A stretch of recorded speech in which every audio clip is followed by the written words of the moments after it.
1991లో వచ్చాయి. దానికి నేను గర్వపడుతున్నా.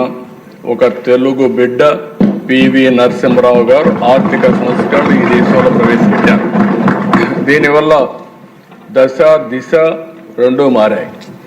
అక్కడి నుంచి మీరు చూస్తే భారతదేశానికి biggest advantage technology. First mover advantage వచ్చింది.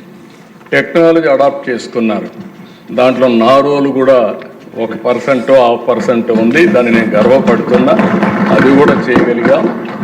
మూడోది వచ్చే కొందికి విండ్ ఫాల్ గెయిన్గా డెమోగ్రఫిక్ డివిడెంట్ వచ్చింది. అంటే ఈరోజు ప్రపంచంలో ఏ దేశానికి పోయినా ఏజింగ్ ప్రాబ్లం ఉంది. అందులో ఎక్కువ మంది యంగ్స్టర్స్ ఉండే ఏకైక దేశం ప్రపంచంలో భారతదేశం. ఇది 47 వరకు కొనసాగుతుంది.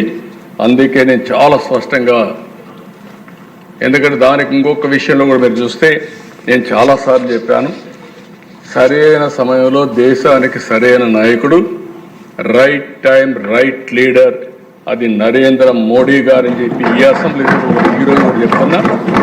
ఒక రైట్ టైంలో మంచి లీడర్ వచ్చారు. ఇప్పుడు ఈ రెండు కాంబినేషన్లో 2047కి భారతదేశం నెంబర్ 1 ఆర్ నెంబర్ 2గా ఉంటాం. దాంట్లో ఎవ్వరికి అనుమానం అవసరం లేదు. 2028కే భారతదేశం ప్రపంచ పెద్ద ఆర్థిక వ్యవస్థలో 3వ ఆర్థిక వ్యవస్థగా తయారవుతుంది.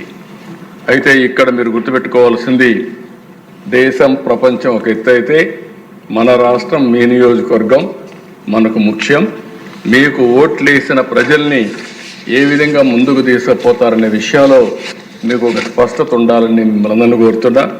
అందుకని ఈరోజు మీరు చూసినప్పుడు ఇది చాలా స్పష్టంగా చాలామంది అంటున్నారు ఇది అసాధ్యమని.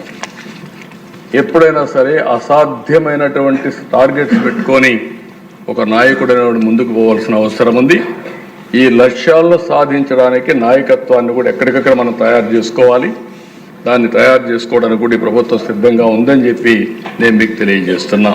నెక్స్ట్, ఈ టార్గెట్స్ మీరు చూసినప్పుడు డెమోగ్రఫిక్ ప్రొఫైల్